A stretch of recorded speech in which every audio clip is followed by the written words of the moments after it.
Okay, இன்றைய திருக்குறள் என்ன அப்படின்னு பாத்தீங்கன்னா, ஒழுக்கத்தின் எய்துவர் மேன்மை, இழுக்கத்தின் எய்துவர் எய்தா பழி. சொல்லுவோமா? ஒழுக்கத்தின் எய்துவர்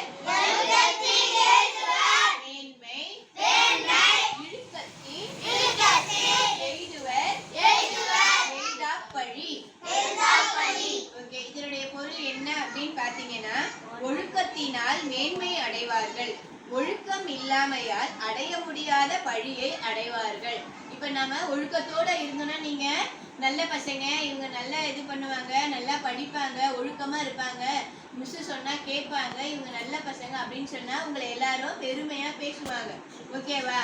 இப்ப ஐயோ இந்த பையன் நல்லாவே படிக்க மாட்டானே, மிஸ் சொல்ற வச்ச கேட்கவே மாட்டேங்கிறான், ஸ்கூலுக்கும் சரியா வர மாட்டேங்கிறான் அப்படின்னு சொல்லிட்டு உங்களை பத்தி தப்பான அபிப்பிராயமும் ஒழுக்கம் இல்லாமலும் இருந்தா உங்களுக்கு பழி உண்டாகும். உங்களை பத்தி எல்லாரும் பழி பேசுவாங்களா? நீங்க ஒழுக்கம் இல்லாம இருந்தீங்கன்னா பேசுவாங்க இல்லையா? சோ அதுதான் இந்த திருக்குறளுடைய பொருள். இன்னொரு டைம் சொல்லுவோமா?